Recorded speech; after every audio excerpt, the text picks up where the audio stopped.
Hello दोस्तों, स्वागत है आपका विवेक कुमार चैनल में। हमारे चैनल को सब्सक्राइब करें, लाइक करें, शेयर करें, कमेंट करें और बताएं कि वीडियो कैसा है। मैं आज आपके लिए लेकर आया हूँ क्लास 10th का चैप्टर 1 रासायनिक अभिक्रियाएं एवं समीकरण। ठीक है, तो इसे पढ़ना शुरू करते हैं।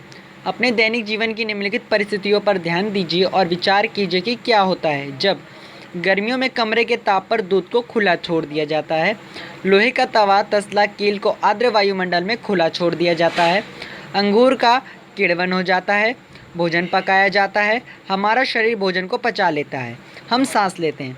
ठीक है, इन सभी परिस्थितियों में प्रारंभिक वस्तु की प्रकृति तथा पहचान कुछ न कुछ बदल जाती है। पदार्थ के भौतिक तथा रासायनिक परिवर्तनों के बारे में हम पिछली कक्षाओं में पढ़ चुके हैं। जब कोई रासायनिक परिवर्तन होता है तो हम कह सकते हैं कि एक रासायनिक अभिक्रिया हुई है। आप शायद सोच रहे होंगे कि रासायनिक अभिक्रिया का वास्तविक अर्थ क्या है। हम कैसे जान सकते हैं कि रासायनिक अभिक्रिया क्या है। इन प्रश्नों के उत्तर पाने के लिए आइए कुछ क्रियाकलाप करते हैं। क्रियाकलाप हम करेंगे लेकिन थोड़ा टाइम लगेगा। क्रियाकलाप में मैं आपको पहले दो चीज़ें बताना चाहता हूँ। ठीक है, दो चीज़ें मैं आपको दो कॉन्सेप्ट जो है मैं आपको क्लियर करवाना चाहता हूँ। अभी के बच्चों में काफ़ी कन्फ्यूज़न है। मैं पहले वो कन्फ्यूज़न दूर कर दूँ। कन्फ्यूज़न है कि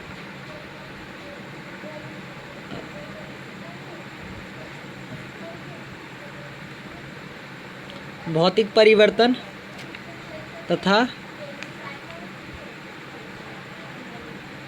रासायनिक परिवर्तन, ठीक, इन दोनों में जो है काफ़ी बच्चों को प्रॉब्लम रहती है कि हम कैसे पता करें कि रासायनिक परिवर्तन क्या है और भौतिक परिवर्तन क्या है।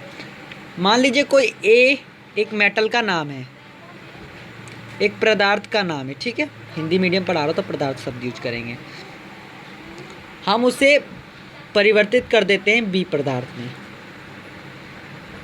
अगर हम बी पदार्थ को वापस ए पदार्थ में लेके आ गए, ठीक है, बी पदार्थ को वापस ए पदार्थ में लेकर आ गए, तब तो ये हो जाएगा भौतिक परिवर्तन, कि ये तो भौतिक परिवर्तन हुआ।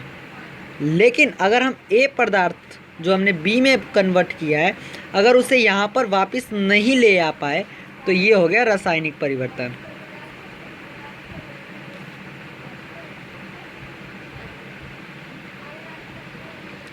ठीक है, फिर हम कहेंगे कि ये रासायनिक परिवर्तन हुआ है। ठीक है, उसके बाद आ जाते हैं इस पे, देखते हैं क्या क्रियाकलाप हमें दिया हुआ है। क्रियाकलाप 1.1 इसमें सावधानी दी गई है, पर सावधानी का कोई अर्थ नहीं है।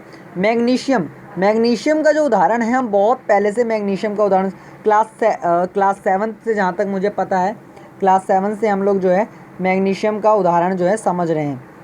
मैग्नीशियम यानी कि मैग्नीशियम, ठीक है, मैग्नीशियम जो है ऑक्सीजन के साथ रिएक्शन करता है।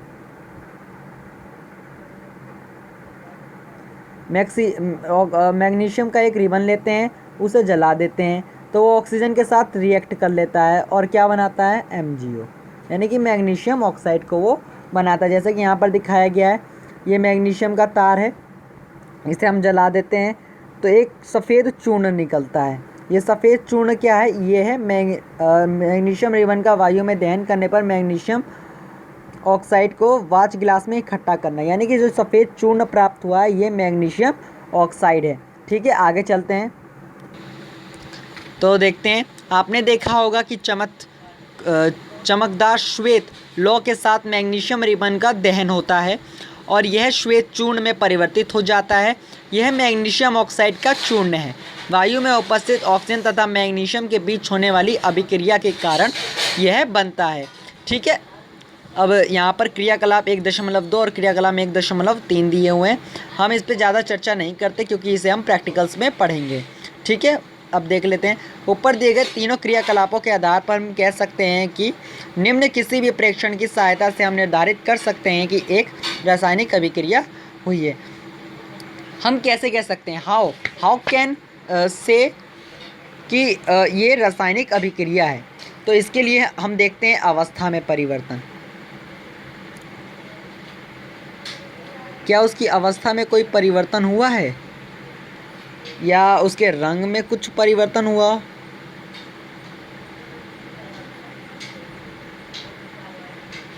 या गैस का उत्सर्जन हुआ हो या निष्कासन हुआ हो? तापमान में परिवर्तन। ठीक है, जैसे कि हम मैग्नीशियम का उदाहरण ले रहे हैं। मैग्नीशियम में क्या हुआ था?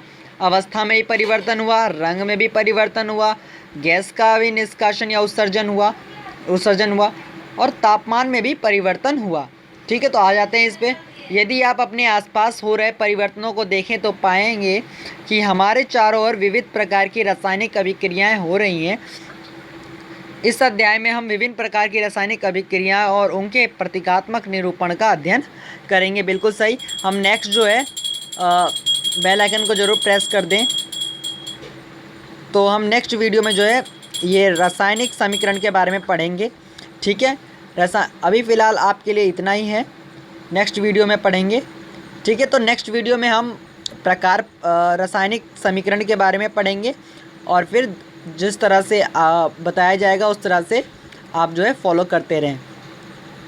तो साइंस के और मैथ्स के इंटरेस्टिंग और ज्ञानमय वीडियो के लिए हमारे चैनल को ज़रूर सब्सक्राइब करें। धन्यवाद।